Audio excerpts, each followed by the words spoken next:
할렐루야. 4월 14일 고난주간 특별 새벽기도 첫째 날 시작하겠습니다. 사도신경으로 우리의 신앙을 고백합니다. 나는 전능하신 아버지 하나님 천지의 창조주를 믿습니다. 나는 그의 유일하신 아들 우리 주 예수 그리스도를 믿습니다.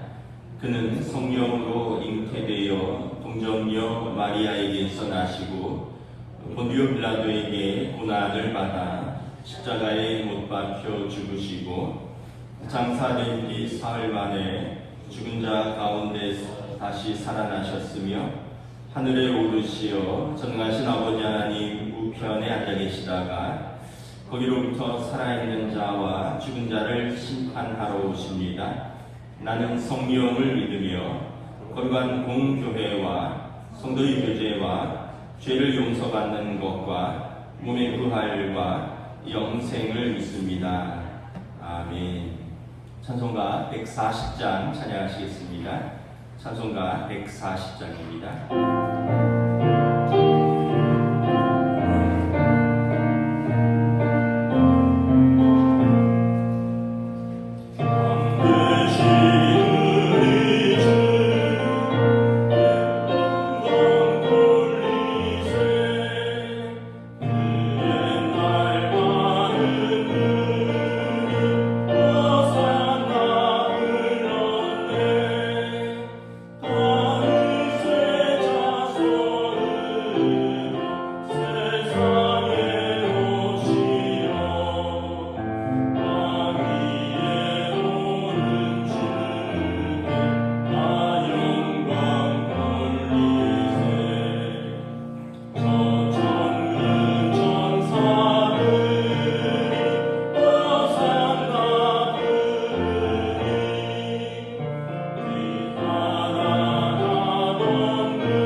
김종도 안수지사님 기도해 주시겠습니다.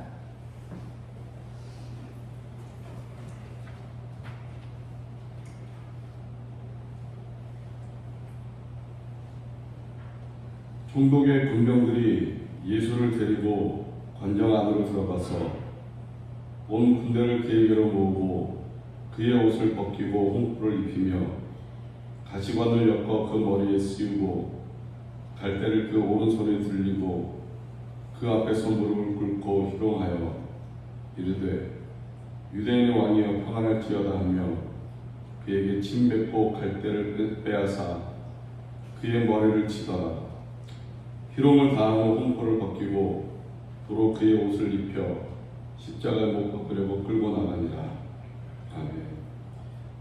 사랑의 왕 평화의 왕으로 오신 주님, 무지한 자들의 희롱과 저주와 채찍질의 고통 속에서 하나님의 뜻을 이루고자 인내하시며 십자가의 죽음으로 우리의 죄를 대속하시고 부활하심으로 사탄과의 싸움에서 승리하신 주님을 찬양합니다.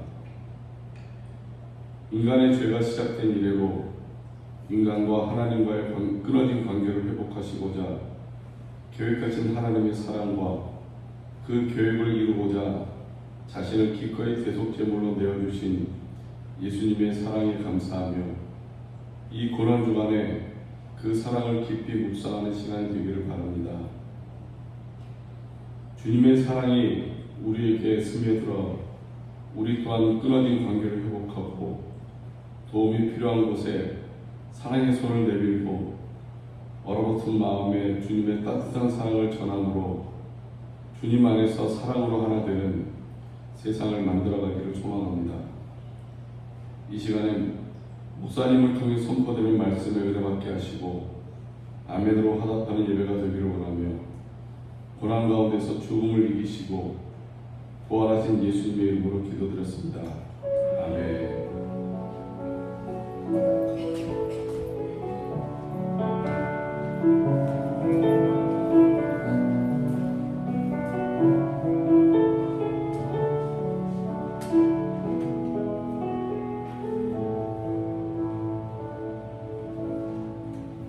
오늘 우리에게 주신 하나님 말씀은 신약성경 요한복음 17장 6절에서 8절까지 말씀입니다.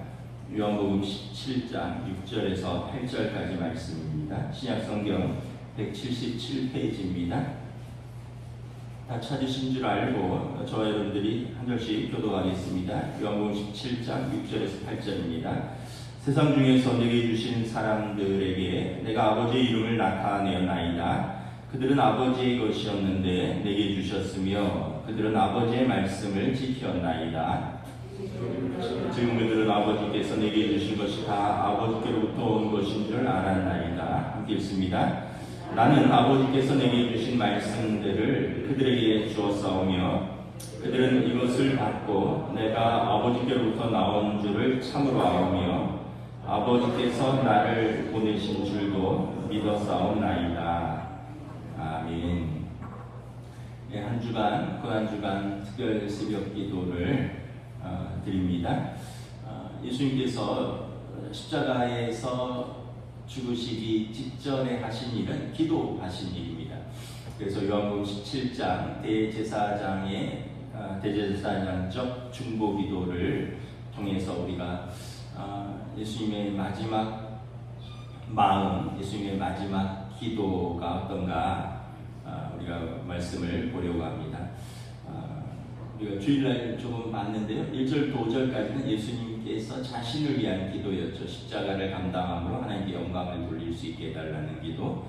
그리고 어제는 우리가 6절, 제자들은 누구인가에 대해서 하나님께서 세상 가운데 불러서 예수님께 주신 사람들, 제자들이었습니다. 오늘은 예수님의 대제사장적 중보기도, 제자들의 믿음을 위해서 기도하신 예수님에 대해서 말씀을 나누려고 합니다.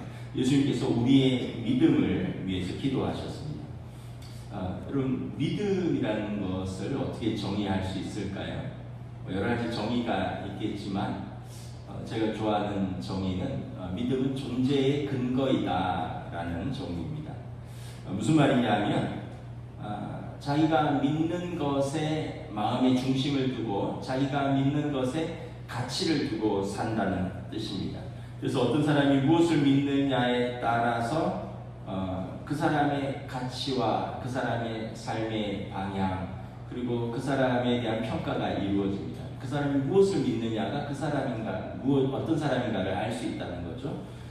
예를 들면 평생 주먹을 믿고 산 사람을 우리는 뭐라 그럽니까? 깡패라고 그러죠.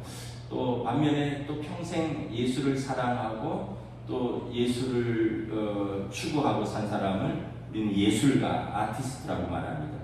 또 평생 학문을 사랑하고 또 학문의 가치를 두고 학문을 추구하는 사람을 학자라고 합니다. 그렇다면 여러분 평생 예수님을 믿고 예수를 추구하는 사람을 뭐라고 할까요? 제자라고 합니다. 그래서 우리는 예수님의 제자입니다. 예수님께 자신의 가치를 부여하고 우리의 마음의 중심을 두고 사는 사람들입니다. 그럼 제자가 제일 먼저 하는 것은 뭐냐면 예수님이 나에게 어떤 분이신가를 고백하는 것입니다. 자신이 믿는 분에 대한, 자신이 가치를 두는 분에 대한 고백이 있어야 되는 것이죠. 입술의 고백, 신앙의 고백입니다. 이것이 믿음의 고백입니다. 8절에 보면 그들은 내가 아버지께로부터 나온 줄을 참으로 아오며 아버지께서 나를 보내신 줄도 믿었사옵나이다. 제자들은 예수님께서 아버지로부터, 성자께서 아버지로부터 오신 줄 알고 성부께서 성자를 보내신 것을 믿었다는 거예요. 그러니까 이제 쉽게 말하면 예수님은 그리스도시요 살아계신 하나님의 아들이심을 믿었다는 것입니다. 이것이 제자의 믿음이고 성도의 존재의 근거입니다. 오늘 이 시대는 믿음을 가지기 힘든 시대입니다. 사람들이 마치 도마처럼 내 손으로 예수님의 손과 발의 창자국을 만져보고 옆구리에 손과 발의 못자국을 만져보고 옆구리의 창자국을 만져보기 전에는 내가 예수님을 믿을 수 없다 하는 사람도 있습니다. 또 예수님께서 선포하신 하나님 나라를 전해도 당신 가봤어? 이러면서 우리에게 약속된 하나님 나라를 내가 보면 믿겠다고 말하는 사람도 있습니다. 근데 여러분, 우리의 시각, 청각, 미각, 후각, 촉각, 보고 듣고 맛보고 만져봐야지만 믿겠다고 하는 것은 우리가 얼마나 어리석은지를 나타내는 것입니다. 여러분, 우리 감각이 다 온전합니까? 우리 감각이 얼마나 한계가 있고 불완전한지 모릅니다. 제가 언젠가 북촌에 갔다가 종로죠, 북촌에 갔다가 한 공간을 봤는데 그 건물이 이렇게 좀 헌재 뒤편인데요, 거무스름하게 돼 있어요. 3층 건물인데, 그래서 제가 어떤 분을 만나러 갔다가 저게 어떤 건물이에요? 그랬더니 다이알로그 인 다크니스에서 영어로 전하는데 어둠 속의 대화 이런 건물이더라고요. 그래서 수상하다. 어둠 속에서 무슨 대화를 하나. 근데 이제 그분이 뭐라고 이야기를 하냐면 이게 어떤 전시 프로그램인데 8명이 한 조로 이 완전한 어둠 속에 있는 공간에서 그 7개의 테마를 로드마스터와 함께 100분간 체험하는 프로그램이랍니다. 저도 안 가봤어요. 그분에게 들은 겁니다. 어른 33,000원이래요. 마치 요즘 애들 방탈출 이런 게임 하는 것처럼. 근데 게임은 아니고 체험 프로그램인데 8명이 한 조로 이 건물에 들어가서 칠흑같이 완전한 어둠 속에서 아무것도 안 보이는데 로드마스터라는 그 사람의 안내를 따라서 100분 동안 7개의 테마를 이렇게 체험하는 프로그램이라는 거죠. 완전한 어둠 속이다 보니까 시각으로는 아무것도 볼 수가 없습니다. 시각을 제외한 청각, 후각, 미각, 촉각 등 온전히 다른 감각을 일깨워야 합니다. 아무것도 보이지 않지만 어떤 소리를 따라 움직이고 뭔가를 만지면서 느끼고, 그리고 8명의 참가자가 서로 소통하면서 탐험을 해가는 그런 프로그램이라고 합니다. 그리고 또 하나는 완전한 암흑 속 공간에서 100분간의 인도하는 전문 로드마스터를 의지해야 됩니다. 아무것도 안 보이고요. 그래서 로드마스터를 의지해야 됩니다. 그래서 그 주의점이 있습니다. 임산부나 아니면 그 폐쇄공포증이 있는 분은 참여하지 마십시오. 아무것도 안 보이니까 완전한 어둠 속이라는 거예요. 근데 저도 그 프로그램을 체험했던 사람들의 말에 의하면 나중에 보니까 자기들이 듣고 냄새 맡고 만지고 느끼면서 추정했던 것들이 거의 다 틀렸대요. 이건 올 것이다 막 만져보고 말하고 맞추고 이러는데 거의 다 틀렸대요. 그러니까 우리가 시각만 가려도 우리의 감각이 완전하지 못하다는 걸 알 수 있어요. 무엇보다 놀라운 사실은 그 프로그램을 인솔했던 로드마스터의 정체입니다. 로드마스터는 완벽하게 그 프로그램을 능숙하게 인도하는데 나중에 나와서 보면 로드마스터는 시각장애인이에요. 앞을 못 보는 사람이에요. 앞을 못 보는 시각장애인이 완전한 어둠 속에서는 시각을 가진 사람을 인도하는 거예요. 그래서 이 프로그램은 독일에서부터 처음 시작됐다고 하고 시각장애인을 이해하는 과정이고, 그리고 우리가 시각을 제외하고 우리의 감각을 일깨우는 그런 목적을 가진 프로그램이라고 합니다. 그래서 어둠 속의 대화의 전시회의 슬로건이 이것입니다. Switch off the sight, switch on the insight. 그러니까 이 시각을 끄고 어떤 통찰력을 켜라, 이런 내용이겠죠. 여러분 우리 감각이 그렇게 믿을만 하지 못해요. 눈만 가려도 내가 알고 있는 것 또 내가 생각하는 것이 틀립니다. 근데 뭐 예수님에 대해서 하나님의 나라에 대해서 내가 생각하는 것을 맞고 틀리고 하나님 나라를 판단하고 하나님 나라를 봐야지 믿겠다는 등 여러분 우리가 얼마나 한계가 명확한 피조물인데 감히 그런 얘기를 하나님 앞에서 할 수 있느냐라는 거예요. 그래서 예수님을 믿고 하나님 나라를 소망한다는 것은 어쩌면 이것과 같습니다. Switch off the sensibility, switch on the spirituality. 우리의 감각을 끄고요, 우리의 영성을 피는 겁니다. 우리의 믿음은 우리의 감각으로, 우리의 생각으로 판단하는 것이 아니라 우리의 영성을 피는 것입니다. 우리는 하나님의 형상을 따라 창조된 사람으로서 하나님과 소통하는 믿음을 피는 것입니다.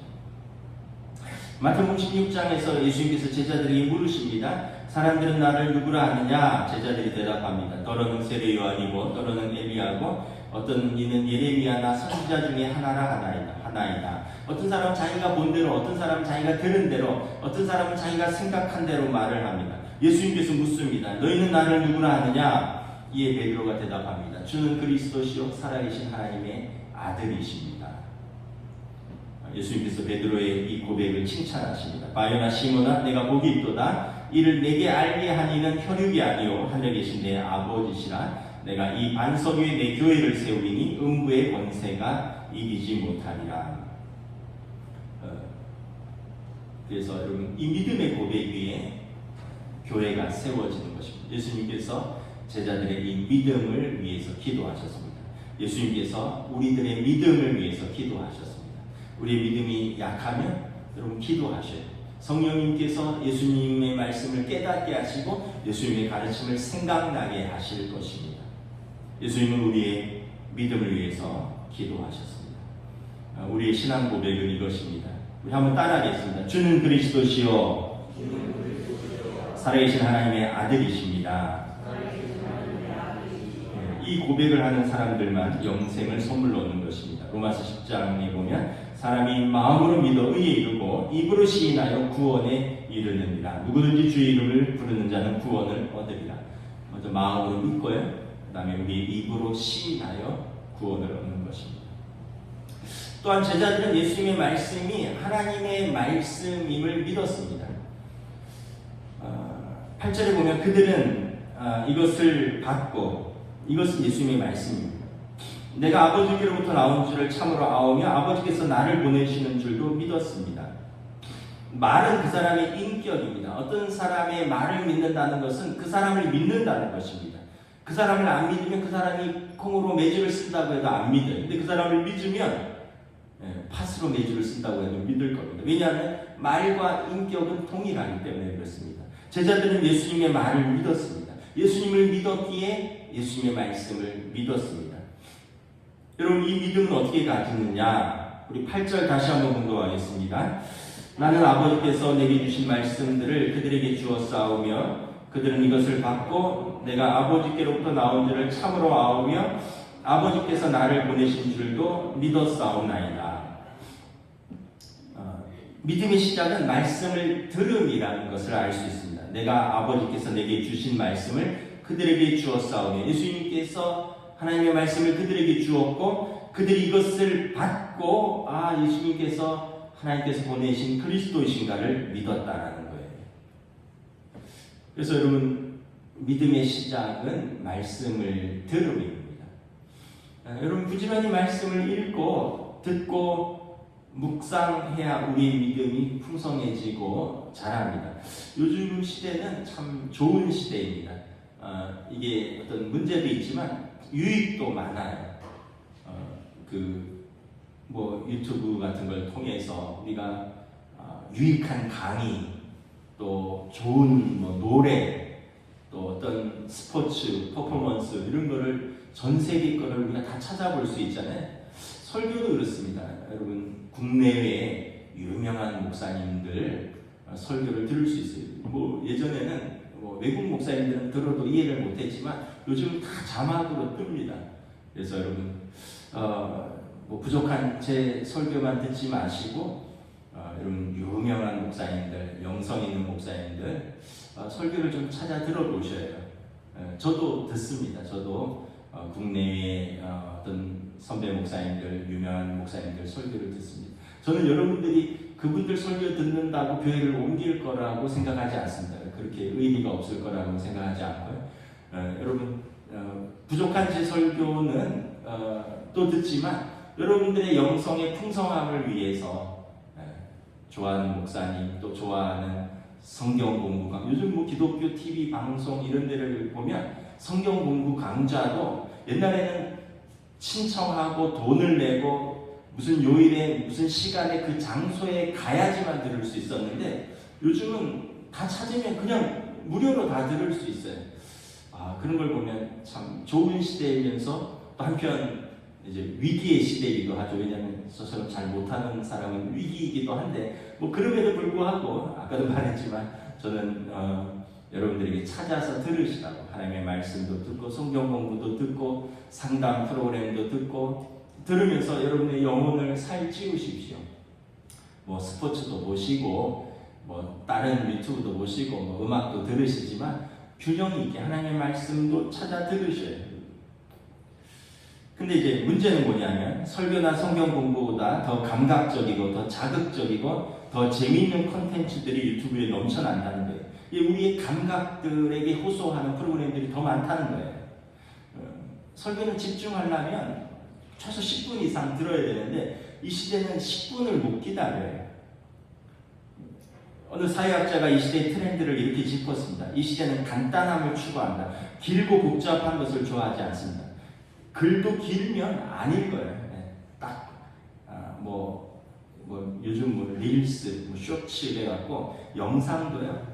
막 한 30초에서 1분 이내로 막 압축해서 재밌게 젊은 사람들은 그렇게 본다고 해요. 또 이 시대는 삶의 유희를 추구합니다. 재미가 없으면 관심을 두지 않습니다. 어떤 유익한 강의라든가 또 설교 같은 거를 이게 꾸준히 좀 깊이 들어야지 깊이가 있는데 이게 앞에 한 2, 3분, 5분 듣고는 재미가 없거든요. 그러니까 이제 넘어가는 거죠. 또 이 시대에는 이 솔직함을 추구합니다. 솔직함이라는 것은 정직함이라는 뜻이 아니라 있는 그대로의 상태입니다. 그러니까 전통이나 권위 같은 거를 덧입히면 싫어합니다. 그냥 있는 그대로 이게 이 시대의 유행이다. 이게 이 시대의 정신이다. 그래서 어떤 전통이나 권위나 어떤 교육이나 이런 것으로 판단하는 걸 싫어해요. 그냥 보이는 게 내가 느끼기에 좋으면 좋은 거예요. 여기 뭘 판단하려고 하지 말라는 거예요. 그러니까 이 시대가 간단하고 유희를 추구하고 있는 그대로를 추구하니까 그러니까 이게 믿음을 가지기는 어려운 시대입니다. 믿음과 상반됩니다. 믿음은 여러분 간단하지 않아요. 믿음은 재미가 아니에요. 믿음은 어떤 기준이 없는 게 아니에요. 성경은 믿음은 들음에서 온다. 하나님의 말씀을 여러분 깊이 있게 읽고 듣고 묵상하면서 믿음이 자라가는 것입니다.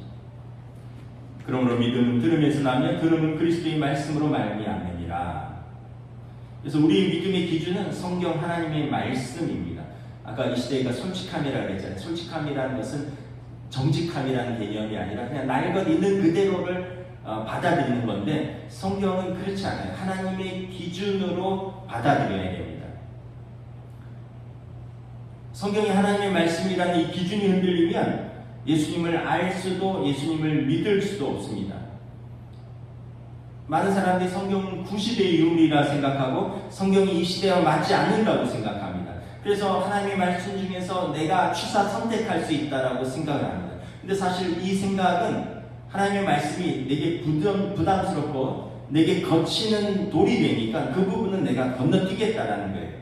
그래서 하나님의 말씀이 내 양심과 생각과 영을 찌르는 부분은 무마시키겠다라는 그런 자기 합리화입니다. 바울 사도가 로마서 12장 2절에서 말씀합니다. 너희는 이 세대를 본받지 말고 오직 마음을 새롭게 함으로 변화를 받아 하나님의 선하시고 기뻐하시고 온전하신 뜻이 무엇인지 분별하도록 하라.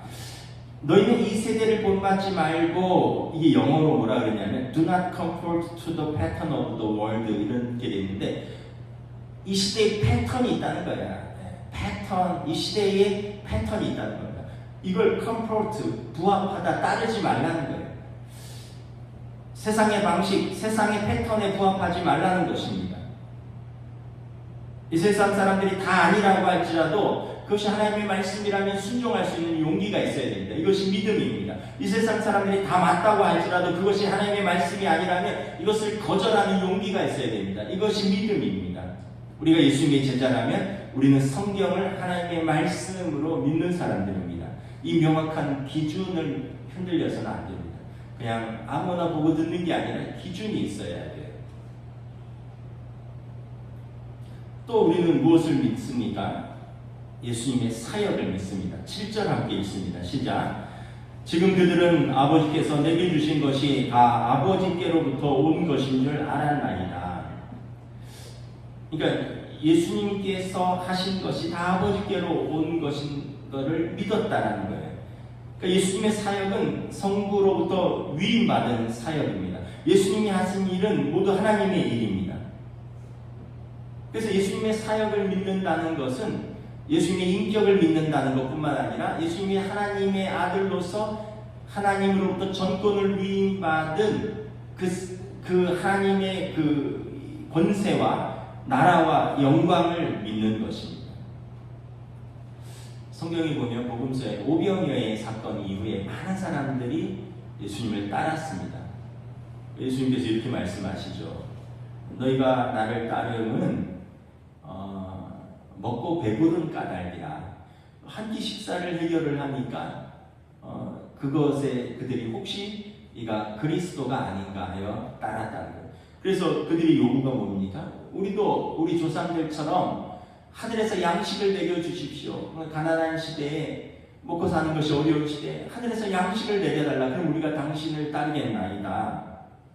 예수님 대답하시죠. 썩을 양식을 위하여 일하지 말고 영생하도록 있는 양식을 위하여 일하라. 이 양식은 인자가 너희에게 주리니 내 살을 먹고 내 피를 마시는 자는 영생을 가졌고 마지막 날에 내가 그를 다시 살리리니 내 살은 참된 양식이요 내 피는 참된 음료니라.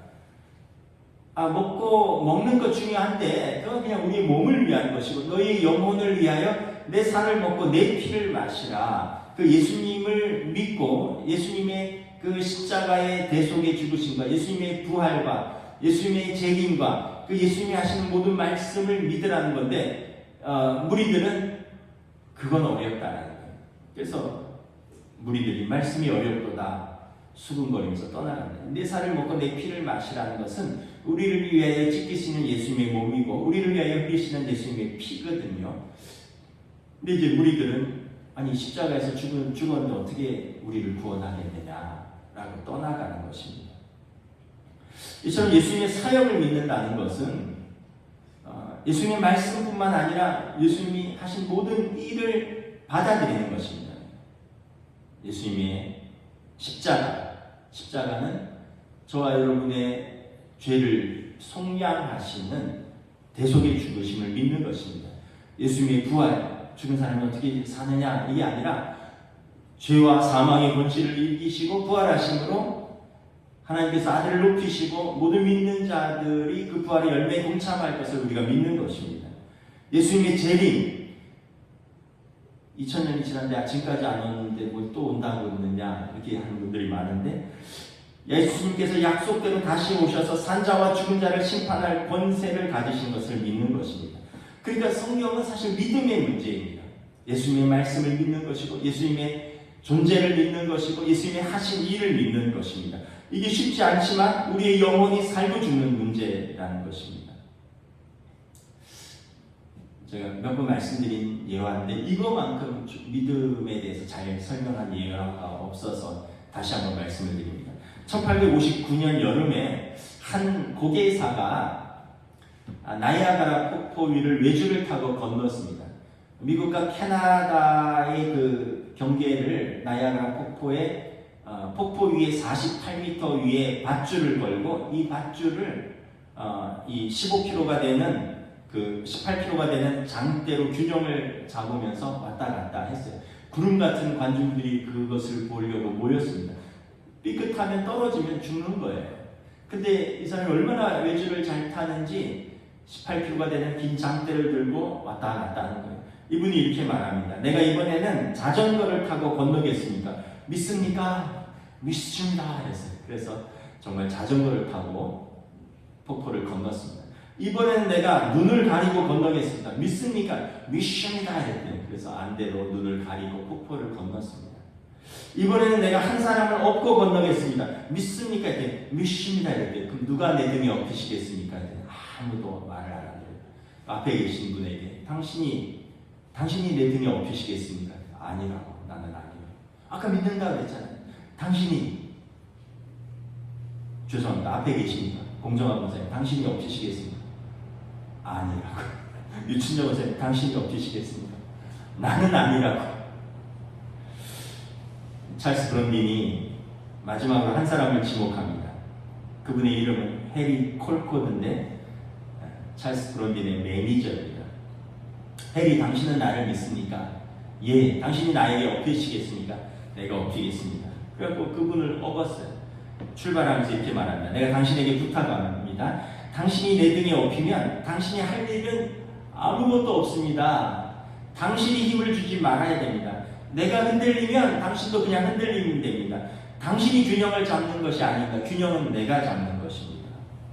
그리고 두 사람이 폭포를 건넜다고 합니다. 이 1859년 7월이에요.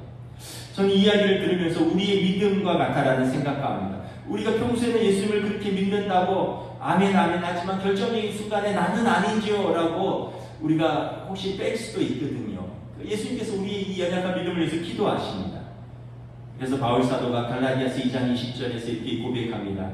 내가 그리스도와 함께 십자가에 못 박혔나니 그런즉 이제는 내가 산 것이 아니요 오직 내 안에 그리스도께서 사시는 것이라. 이제 내가 육체 가운데 사는 것은 나를 사랑하사 나를 위하여 자기 자신을 버리신 하나님의 아들을 믿는 믿음 안에서 사는 것이라. 내가 살려고 하면 예수님이 등이 옆에서 내가 중심을 잡으려고 하는 것입니다.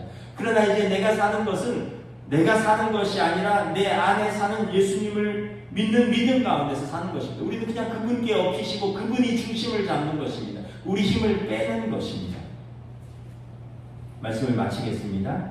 두 부류의 사람이 있습니다. 믿음이 없어서 모든 것을 내가 다 해결하며 근심하며 사는 사람이 있고요. 예수님을 믿고 담대하게 그분께 인생을 맡기고 사는 사람이고, 저희는 어떤 선택을 하시겠습니까? 예수님께서 우리의 믿음을 위해서 기도하셨습니다. 마지막까지 우리가 믿음을 가지게 해달라고 기도하셨습니다. 이 믿음으로 우리가 또 승리하고 고난과 또 주님의 십자가를 더 깊이 믿고 묵상하는 저와 여러분 되시기를 우리 주님의 이름으로 축복합니다. 네, 우리 함께 하시면서 기도하시다가 개인적으로 기도하시다가 돌아가시겠습니다. 하나님 은혜를 감사합니다. 주신 말씀을 주셨습니다. 믿음이란 무엇인가? 예수님께서 십자가를 지시기 전에 제자들을 위하여 그들의 믿음을 위하여 기도하셨습니다. 그들의 예수님을 믿어 예수님의 말씀을 믿어 예수님의 사역을 믿어 그럼에도 불구하고 두려워하고 염려하고 또 예수님 떠나실 때 그들은 성령을 보내주셨습니다. 그들과 함께 하시는 그들 안에 계시고 그들의 예수님을 생각나니라. 예수님의 가르침을 깨닫게 하는 진리의 오신 성령님께서 그들과 함께 하시고 또 다른 부활사를 너희에게 주겠다고 말씀. 우리의 오늘 믿음을 위하여 기도하시고 우리의 믿음을 위하여 끝까지